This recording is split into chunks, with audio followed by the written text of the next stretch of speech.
version of Jesus can't change your life. He certainly can't lead you to the Father in heaven. The best way for us to know our rescuing Savior is to listen to how he describes himself.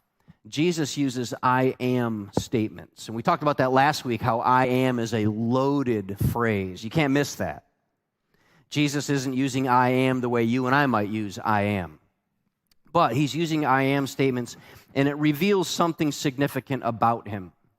It is true, right, that if you and I use I am statements and we say, I am a father, I am a husband, I am a wife, I am a teacher, I am a child, I'm an employer, I'm a business owner, I'm a coach, etc., it reveals something significant about who you are and what you do. It tells people something very valuable about the kind of person you are and the things that you do. You're making a big, bold statement about your identity when you say, I am, and then there's something that follows that. When you say, I am a Cowboys fan, you're saying, I'm a future Super Bowl champion. That's what you're saying. It's significant. It's important to listen.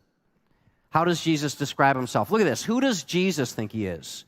Who does Jesus believe himself to be? Who does he explain himself to be? Look at this list of I ams that he uses. I am the bread of life. We'll do that today. I am the light. I'm the door. I'm the good shepherd. I'm the resurrection. I'm the way, and I'm the vine. And here, this is so important. We're not supposed to just learn these so that we can win in the family Bible trivia game.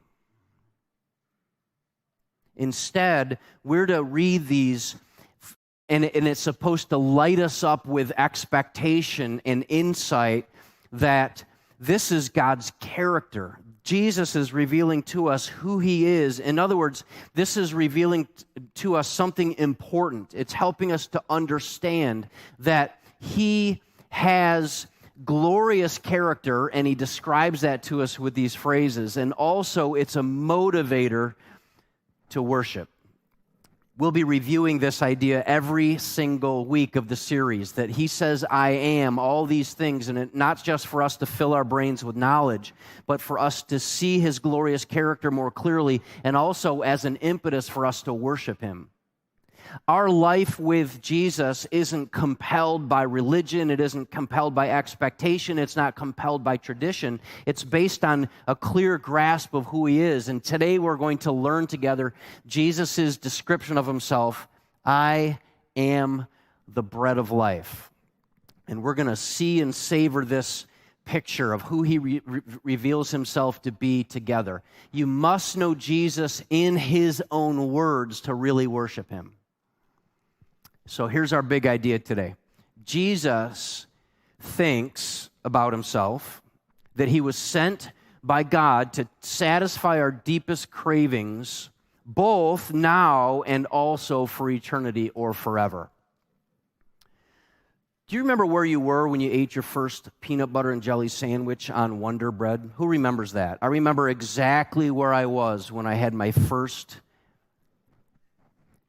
sandwich made with Wonder Bread in the 70s.